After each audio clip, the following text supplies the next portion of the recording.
Oi, gente, tudo bem? Vou gravar essa aula para vocês sobre hemostasia, especificamente hemostasia primária. Vou compartilhar aqui a tela com vocês.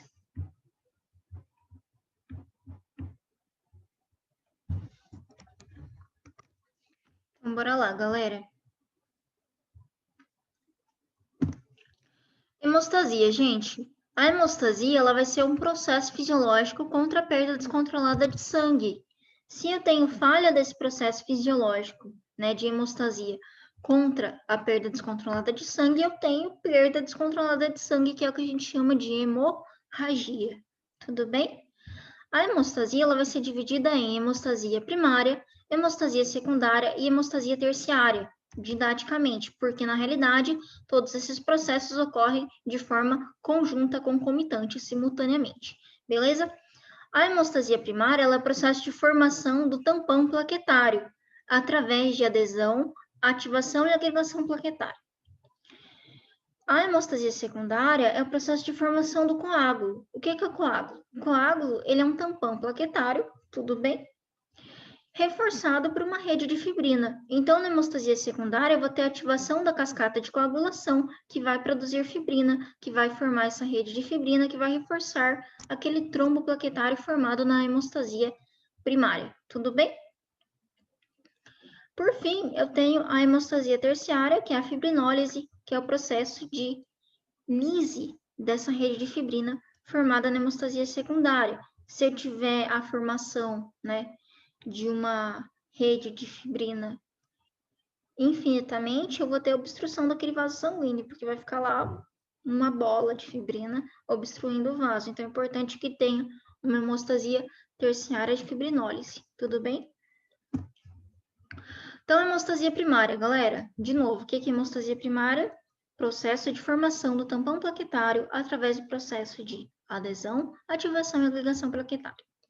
Inicialmente, tem uma fase vascular dessa hemostasia primária, em que o próprio processo de ruptura do endotélio faz com que você tenha liberação de endotelina pelas células endoteliais e você tenha a ativação de uma resposta central simpática, tá? Então, a liberação local de endotelina, juntamente com essa resposta simpática que chega ali, né, do sistema nervoso central, causa vasoconstrição, e a vasoconstrição faz com que essa hemorragia reduza. Então, aqui na imagem eu tenho uma monocamada endotelial que reveste o lumen do meu vaso. Quando eu tenho, né, uma injúria, a própria ruptura dessa monocamada endotelial faz com que essa célula libere, né, a célula endotelial libere endotelina, e você vai ter também, né, uma resposta central simpática, causando aí esse reflexo de vasoconstrição. A adesão plaquetária, galera. A adesão plaquetária é o processo através do qual a plaqueta ela vai aderir ao colágeno exposto, tudo bem? Então, o que acontece? Quando você tem ruptura dessa monocamada endotelial, eu tenho aqui embaixo dessa monocamada endotelial o que a gente chama de matriz subendotelial, que vai conter fibroblastos, vai conter algumas fibras, incluindo fibras de colágeno, tudo bem? Quando tem ruptura dessa monocamada ali, de células endoteliais, eu vou ter exposição do colágeno da matriz subendotelial a um fator que está circulando ali no plasma, que a gente chama de fator de von Willebrand, tá? Fator de von Willebrand. O fator de von Willebrand ele vai se ligar ao colágeno e vai se ligar a uma glicoproteína na membrana plasmática da minha plaqueta, chamada de GP1B. GP1B. A GP1B, ó, bonitinha aqui na membrana plasmática da plaqueta.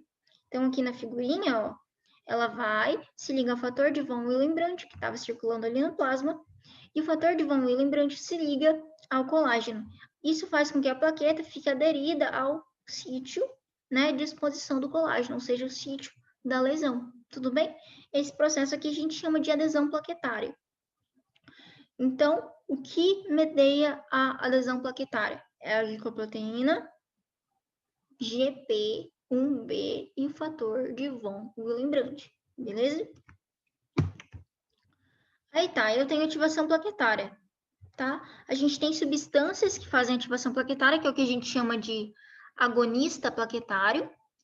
Dentre elas, o próprio colágeno é um agonista plaquetário importante. Eu tenho também norepinefrina, trombina, ADP, tromboxano, né? Tromboxano A2, beleza? E essas são substâncias que vão interagir com receptores na membrana plasmática da plaqueta e causar ativação plaquetária.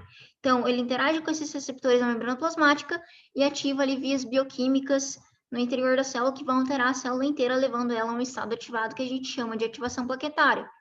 Então, vamos falar um pouquinho da morfologia da plaqueta. A plaqueta inativada, ela tem aí uma forma esférica, perdão. A plaqueta inativada, ela tem uma forma discoide e quando ela é ativada, ela se transforma numa estrutura esférica, né, com emissão de pseudópodes. Então, aqui ela discoide inativada e aqui ela esférica com emissão de pseudópodes ativada, tá? Na plaqueta inativada, né, eu tenho pequenas invaginações da membrana plasmática que constituem o que a gente chama de sistema canalicular aberto. O sistema canalicular aberto, formado por essas invaginações da membrana plasmática da plaqueta, ele é importante porque ele vai servir como uma via de escape para a liberação de grânulos, né? Contendo substâncias aí que vão ser liberadas quando a plaqueta for ativada. Além disso, esse sistema canalicular aberto, ele vai armazenar, né, dentro desses grânulos também, grandes quantidades de cálcio que vão ser importantes no processo de ativação da plaqueta, tá? Além desse sistema canalicular aberto, né, a plaqueta ela vai ter o que a gente chama de grânulos densos. Nos grânulos densos eu tenho várias substâncias, como por exemplo tromboxano A2, ADP, serotonina, que vão ser liberadas na ativação plaquetária, cálcio também, tá? E eu tenho também outros grânulos, que seriam os grânulos alfa, que contêm alguns fatores de coagulação, entre eles o fator número 5, tá? E também vão ser liberados na ativação plaquetária, beleza? E, gente, aqui, ó, tá vendo a actina, né? É importante lembrar que a plaqueta ela tem um citoesqueleto formado ali por actina e miosina, e justamente a reformulação, reestruturação do citoesqueleto que vai fazer com que ela mude a sua conformação, tudo bem? Então, vamos ver. Quando você tem a interação do agonista plaquetário, né? Do agonista plaquetário, seja ele lá colágeno, norepinefrina, trombina, tromboxano A2, né, ADP, seja ele qual for, com um receptor na membrana plasmática da plaqueta, você vai ter ativação plaquetária via ativação do sistema de segundo mensageiro, que vai liberar aí inositol, que é o IP3, e diacilglicerol, que é o DAG. Tudo bem? O inositol, que é o IP3, né, ele vai fazer o quê? Ele vai causar a liberação do cálcio armazenado no sistema canalicular aberto. E, além disso, ele vai fazer o quê? Ele vai fazer a fosforilação, o próprio inositol vai fazer a fosforilação da cabeça de miosina dos filamentos contráteis ali do citoesqueleto, né, da minha plaqueta. Então, o que acontece? Pensa bem. Tem a cabeça da miosina fosforilada pelo IP3.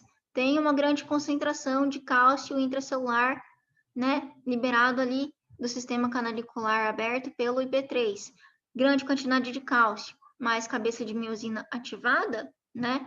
A gente sabe que o cálcio ele vai interagir com o sistema troponina-tropomiosina, que vai parar de obstruir o sítio ativo da actina, e aí vai permitir que a actina interaja com a miosina, causando a contração desses filamentos de actina e miosina, beleza?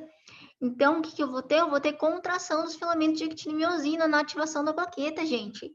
Olha lá, tanto ela se contrai que você tá vendo ela se contraindo toda.